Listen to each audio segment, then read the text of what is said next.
Hey guys, welcome back to this episode of Hope for Samson. Today we're super excited to get to talk to you about the 5 things that we wish we knew before we built our dream home.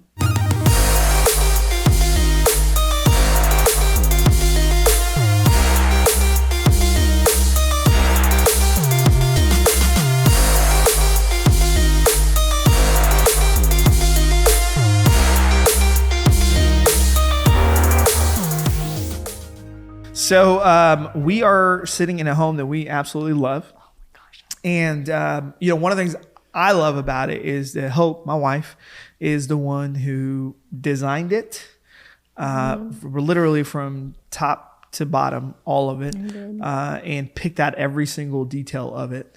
And she did an absolutely beautiful job. Yes, we're very happy. Yes. Very, very happy. Yeah. We want to stress that because we don't want to come off ungrateful or like we would do things completely different. These are just 5 small things that we were able to learn in the process. And if you're thinking about entering into a contract with a builder, they're just things that you might be aware of before entering in. Yeah.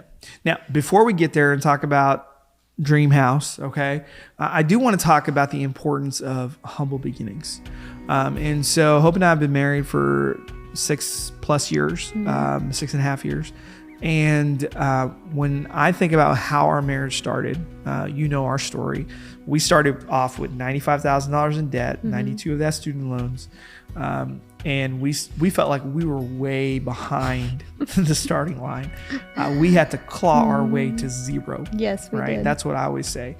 And so that's where we were at in our starting point. And so now to experience the blessing of God and this great reward and this beautiful house, we're not at all gloating. No. We know there's a heart out there for a lot of folks, but the one thing I will tell you is if we can do it, I think anybody can do it, because it really is a lot of hard work at the front end, and then you get to reap some rewards along the way. Yes. So I actually remember sitting on our used couch that we bought used in our other house, which was also a beautiful house that we were grateful to live in. We even missed that little house sometimes. We just loved it. But we were sitting on our house, and we talk about this a lot, is dreaming out loud. Yep. This was probably, we had been married for only a few months, and we started getting our debt snowball going, and we're really getting excited. And we talk a lot about the dreaming out loud part of it because this is what we did. Yep. We were sitting on that couch 7+ years ago, and our 10-year plan was to eventually build a house. Phoebe, What? do you have a plan? I don't even have a plan. It seemed almost silly to even say that out loud back then because it just felt so far away. There's so many other things that we wanted to do in between then. We wanted to have kids, we wanted to do a little bit of travel. But let's just say out loud what we desperately want to happen in 10+ years. We would love, our dream would be to be able to design our own place and pick a plot of land and build on it. So. Yeah. And on that note, that house was a small little house in a very quiet little neighborhood that, probably most people wouldn't notice or stand out to anybody. In fact, I remember we had some friends come over, and my friend's son, who's the cutest little kid. Oh, he's so sweet. He's so sweet, but he looked at his dad and he says, "Daddy, why is their house so small?"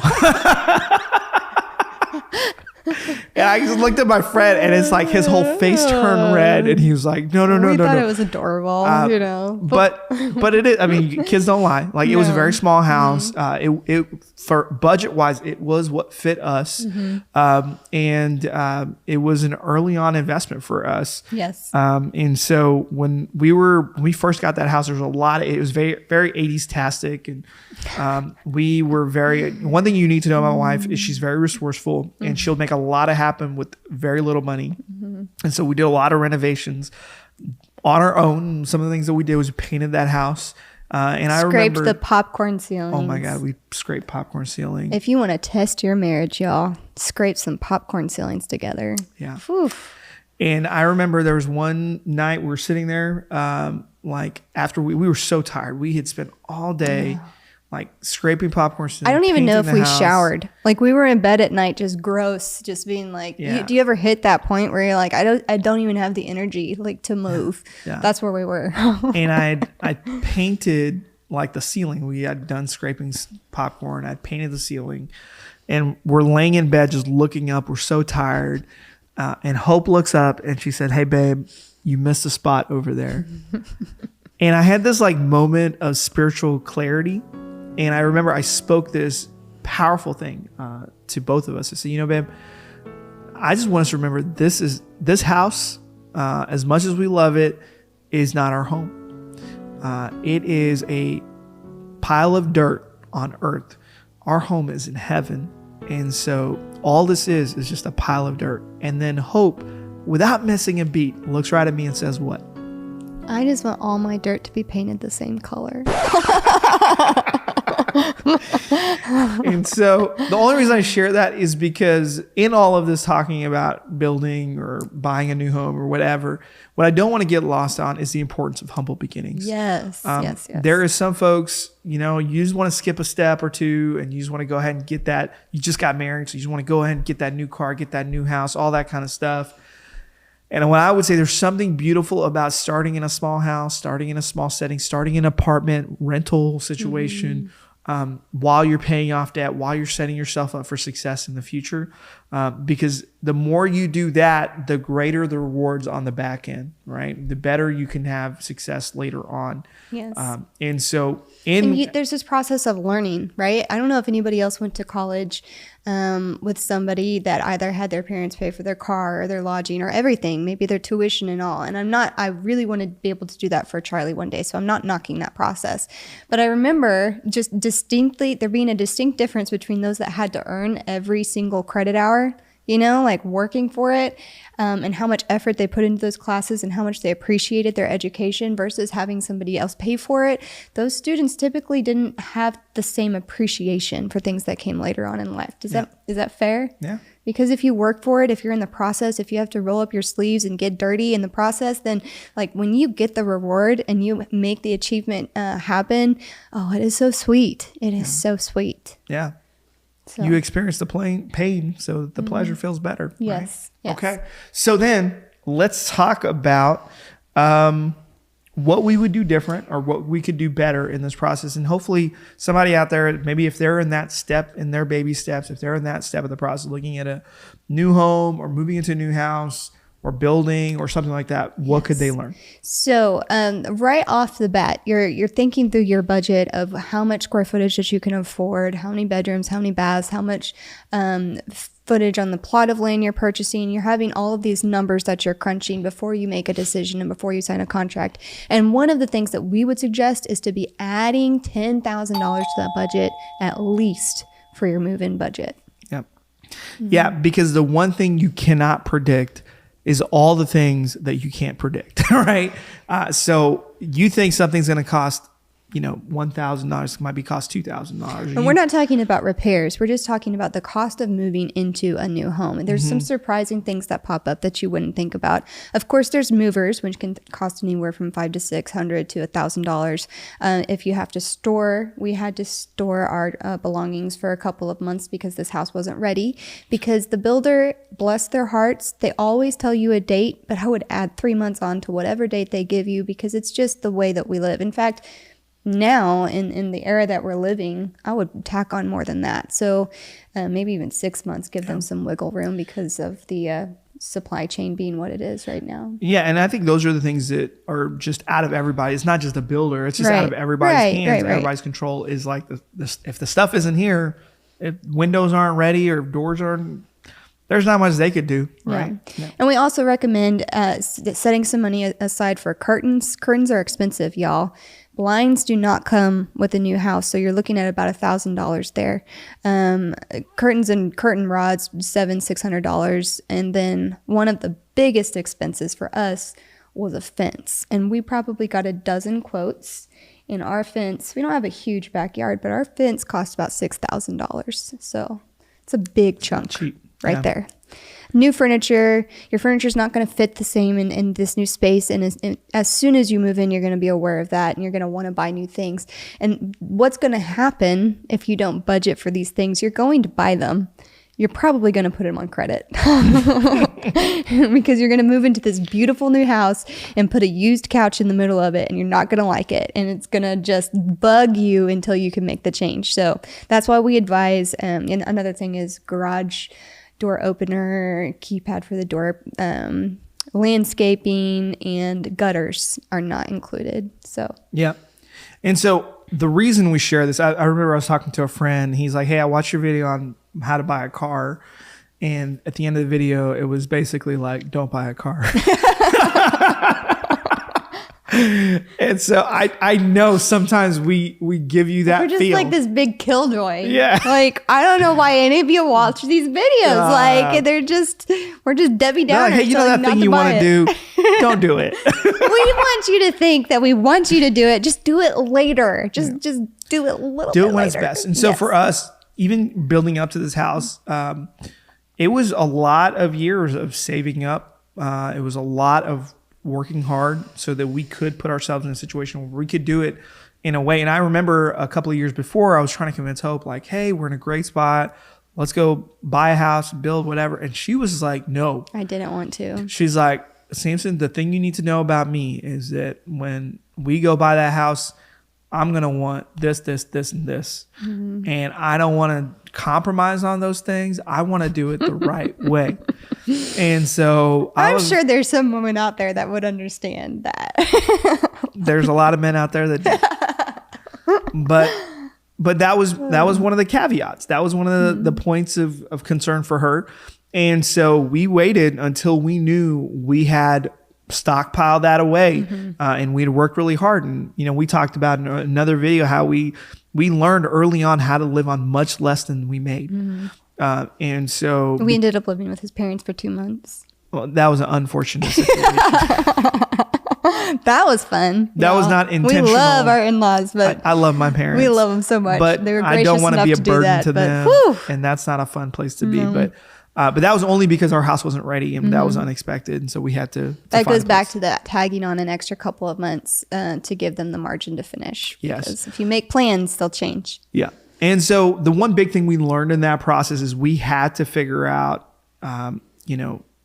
okay, so what is the timeline for this? And so sometimes waiting a little bit longer means you get to pick a little bit more of what you want. You get to do a little more of what you want. Mm-hmm. The other thing I feel like what I would encourage folks right now, like, so in the current place that we live in Oklahoma, and in the current time that we're in, the market's pretty hot, and that's relatively speaking, because if you're in like California or something, you're like, Oklahoma market, whatever.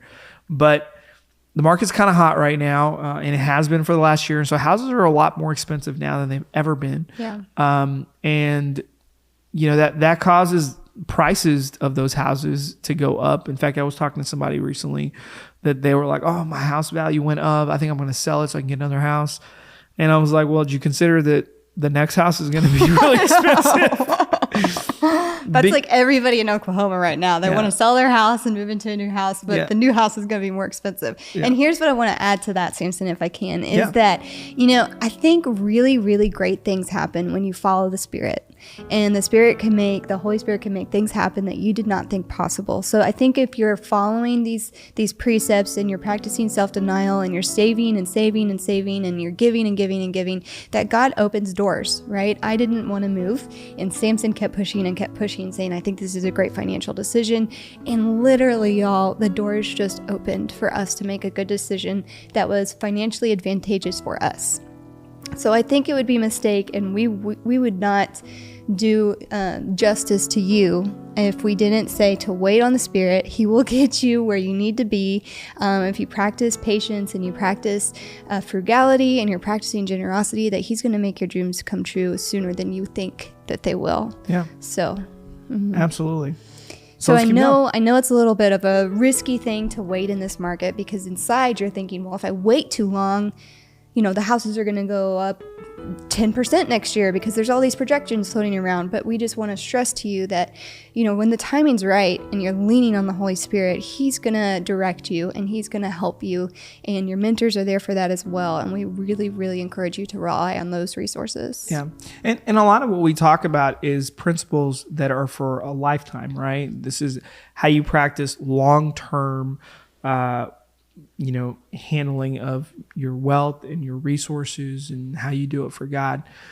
Right now, like in a high inflation market, the longer you wait, the more you're going to spend, right? That's a short-term perspective.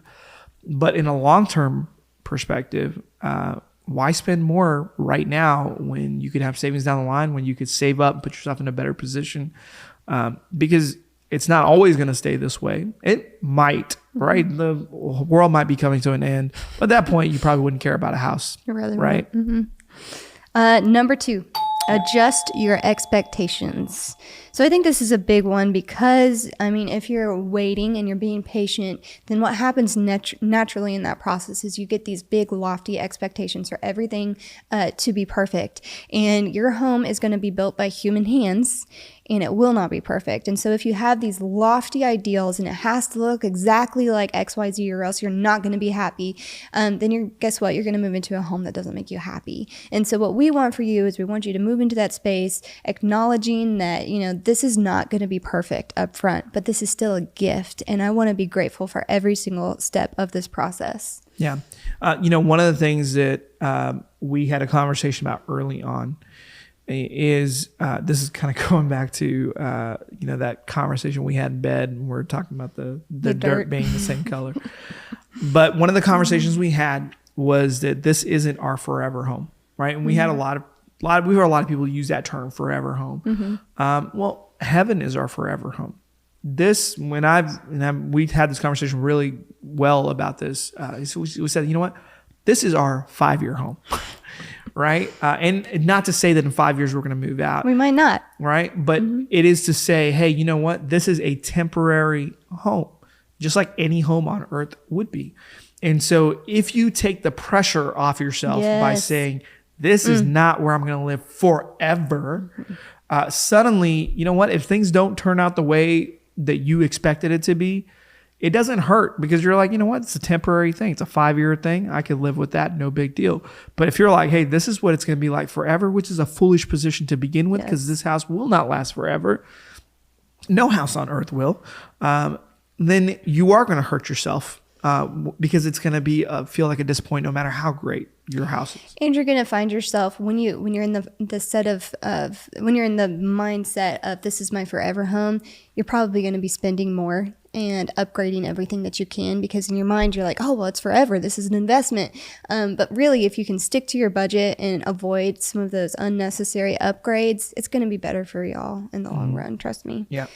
So prepare yourself and adjust your expectations, especially when it comes to your time, because building a home is very time consuming. One of y'all or both of y'all need to be in pretty constant contact with the builder, and you need to reserve, 2 to 3 hours a week to go by the work site and to inspect different things to make sure they're to your specifications. Not to say that you're just nitpicking at things, but the builder doesn't always see your vision, and so you have to have a good line of communication open. Yeah. And on that note, I would say it's crucial to have a great builder. Yes. Because that's one thing that I felt like we were really blessed with. Well, we knew our builder. He was a friend even before we started building with him, and he did a great job. And he always left that line of communication open. We had like a text thread that he created for us, which was really nice. And, I think that really helps. I've talked to friends since. I didn't realize this is not the case for everyone. I talked to a friend who was building a way more expensive house than us, working with a builder, and he was having a terrible, terrible experience just having his builder follow up on phone calls or emails or text messages because they don't want to deal with whatever, customer or whatever, him, I don't know.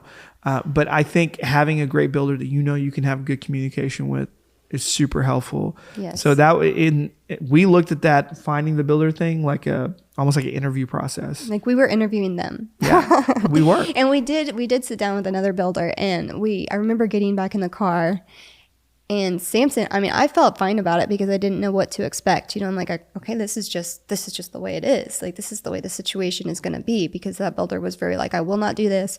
I will not do that. I will not do this. I will not allow that. And it made us feel kind of like, I don't know, like, I was like, I won't like working with him. no. That's what I said. So if you're going to be on this constant communication with this individual and you don't jive in that interview setting, and you just don't get a feeling like I would want to see this person every day or speak to this person every day, then it's a good indication that maybe you should keep looking for the builder that's right for you. Oh yeah. Like, I don't know that you don't need your builder to be your best friend, but I just felt like in that first situation, I was like, I personally would not like talking to that person very much. Samson was very frank about that. Yeah, I was like, I would not enjoy being his friend. And so I don't think this is going to work out. And our, the builder that we went with, Terry, was fantastic. He was already a friend to begin with. That helped for me. I wouldn't say you should always do business with your friends or whatever, but at the same time, like, if you see like this is potential, like, I'd like this person's personality, it's something we could jive with. If I have a conflict, I know I can have a conversation with them and they're not going to get overly heated. They handle conflict well.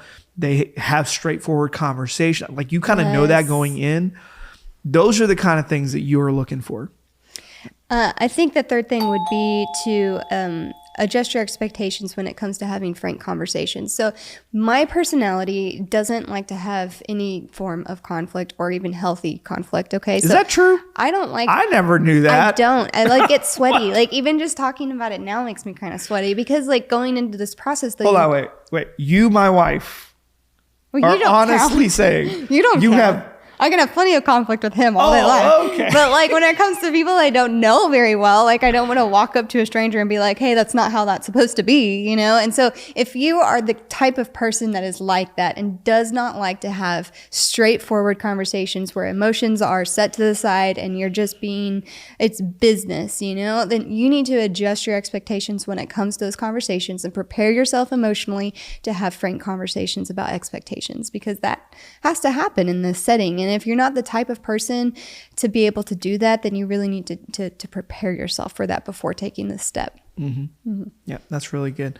And then always be kind. Always be kind, because that matters the most. These people are doing their job and they're working really hard to meet your expectations. And so there is no scenario where you get to be unkind, to anybody. That's not what Jesus calls us to. So you really need to live that out in this situation. And it can be hard when you have high expectations and then something's not, like I said, perfect. You want to respond in some sort of situation as you shouldn't. So you need to have patience. You need to be kind always. Yeah, I remember one morning I came by here and all of the guys working on the house were sitting around eating donuts. And I was like, well, should I be working right now? And Hope was here with them. She had brought them donuts and she was being so kind to them. But I'm sure in the back of their head, they're like, okay, well, I guess, I don't know if it's like, hey, we'll work a little bit harder for you. Sure, it's not. I'm sure it's not that, but I think it does. I think showing your Christ-like personality, your Christ-likeness in those situations really is a beautiful thing, because any way you can bless and show kindness to people matters. Yes, I think, and that was my pleasure. I even remember asking a friend of mine that built houses. I'm like, so what would they appreciate me getting for them? Like, and the answer was always donuts and coffee. So Yeah.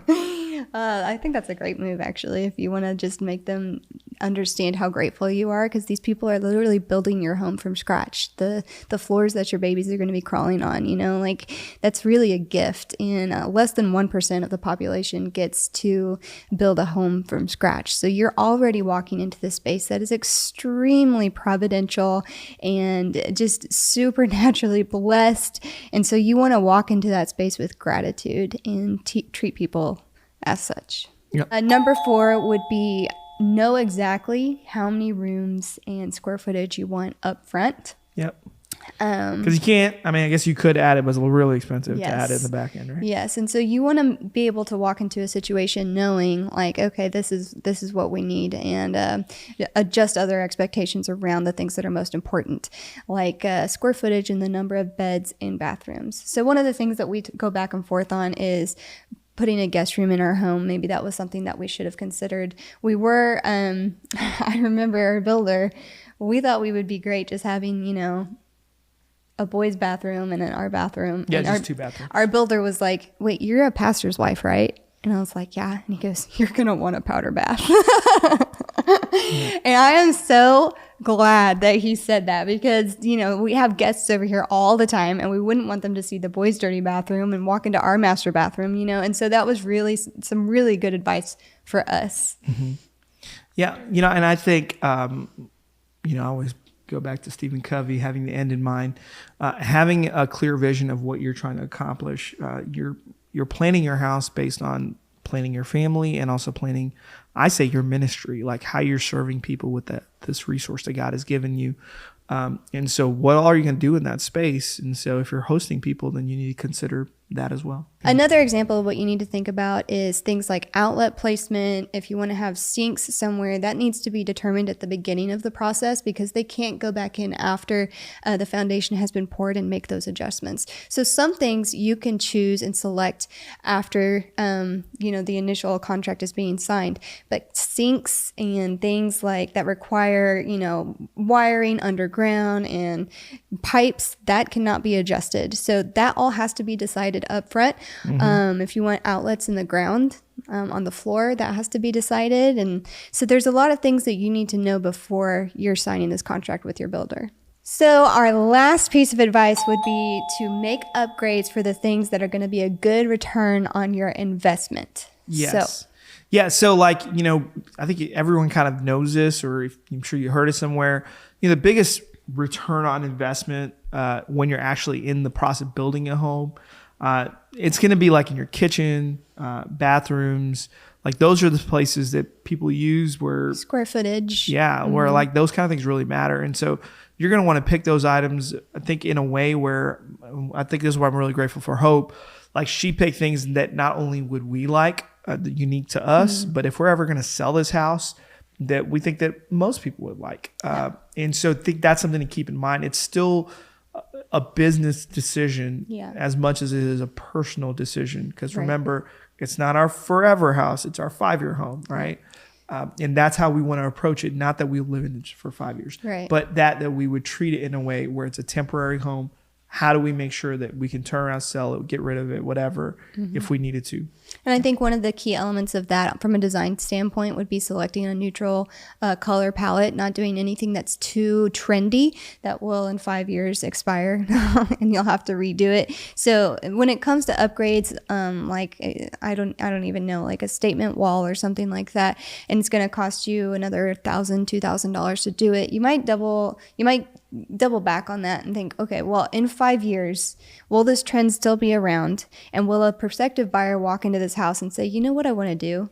For another $2,000, I really want to put a statement wall right there. Like, would that buyer really feel that much more inclined to purchase this home if that element was there? And so going through that lens when you're making selections is really helpful. Yeah. And some of those things also, you want to make sure like you're doing it because, how do I say this? You want to do things that you're going to enjoy and you're going to love. Like if that same wall is absolutely something you want to do it. Do it for you. Do it for your family's sake. But if it doesn't necessarily mean that the builder has to do it, right? It has to be tacked onto the cost of the house. That might be something you come out like a year later or 2 years later or whatever. When you're ready financially and you're ready, time-wise, you can do it. I think sometimes we put too much pressure to make the house perfect right at the beginning, like it's move-in ready exactly. Yeah, I got caught up in this. I really did, because there's a sense of urgency, right? You're like, oh, I have to do it now. Like I have to do it because like they're building it now. Like I have to put in the most beautiful sconces. I have to like pick all these like fixtures that are just grade A because you don't want to come back and do it. And there's a sense of urgency when in fact, if you take a step back and you take a deep breath and you remind yourself, I'm not going to live in this home forever. I can make changes to it as we live here and adjust to it as we live here in real time. You don't have to produce the perfect home upon moving in. There is a temptation to do so, and it's going to be difficult to navigate if you don't prepare yourself emotionally for those temptations when they come. Yep. I'll tell you one regret though. Tell me. This is interesting. Yes. I virtually did all of this. So. No, I think you knew this. It's because you're the one who brings it up. It was when we were doing like, we want to do soft close cabinets or whatever. Yeah. Do the soft It's close. super cool. Like you push the cabinet door close and then like, you no matter how hard you push it, like when it closes, it'll be like, Oh, it's just beautiful. It's the most like beautiful thing. real cool. We only did it in the kitchen. We only did in the kitchen. And then, but I guess it costs like $80 more. like nothing. $80 more to do it in the bathrooms, all of the Which cabinets. that's an example of a really good ROI, return on investment. So prospective buyers come in and they look at that as something that's like, wow, like this is fancy, you know, it's luxury. And for some reason, I just cheaped out on it. I don't know if it's cheaped out. We're like, we don't need that. I think at the moment we're just not thinking it. So those are like a little thing, but honestly, it's not that big of a deal. I think I would rather have a situation where we're in right now, where we enjoy our house. We always thank God for it. Our kids love it. Then Charlie prays at night. Thank you for my beautiful house. He's only 3, so that's why he says it that way. Beautiful house. But at the end of the day, you know, I think this goes down the line of everything else, right? Make sure if you're in your baby steps, you want to be past baby step 3 when you're talking about this. You want to put yourself in a situation where you've paid off your debt. So baby step 1 is $1,000 in your short-term emergency savings. Baby step 2 is to pay off all your debts, which is kind of a hefty one. It took us 2 years to do that one. And then baby step 3 is to build your big emergency fund, which is 3 to 6 months. Once you've done that, some people call this step building your home or buying a new home. They call it baby step 3B, right? Because a lot of times people who are in this process have held off for quite a bit of time from taking that step, and out of wisdom and willingly depriving them self-deprecation, I don't know what you're gonna call it, has chosen not to do that. And so now if you're at that point, this is the point where you get to reward yourself a little bit and enjoy it. So we're not all Debbie Downers around here. Like we want you to move into your dream home. Delayed gratification. Delayed gratification is key. And I will say this, when it comes to you don't want to build your dream space and move a broken family into it. So your relationships are really vital during this process. You don't want to neglect communication with your husband. You don't want to take those frustrations out on him if you're the one designing, and vice versa. You really have to have healthy communication with your spouse because it's taxing. And I was surprised by how taxing the process was, because there's just a lot of decision fatigue that goes into this process. But when it comes to our family, I think it's really, really sweet what Charlie says. He is 3.5 right now. Sometimes he'll say things like, man, I wish we were in our old house, or I miss our old house, because we had such great memories. And to a 3-year-old, he doesn't care if you've got the soft close. Like, he doesn't care about the extra square footage in the bathroom or in the master or the luxury fixtures. What he cares about is the tone that the home has in it and the tone that carries through you and your spouse. So I think really just prioritizing those relationships through this process is going to be the most beneficial advice that we can give you. That's great. So that's it. Hopefully you picked up something. If you like this video, if you added value, hit that like button. Also, if you have any thoughts, or maybe you have some recommendations on things that you would recommend to somebody that's building a house or looking at buying a new house, comment below and let us know. Okay. So like, subscribe, and we'll see you later.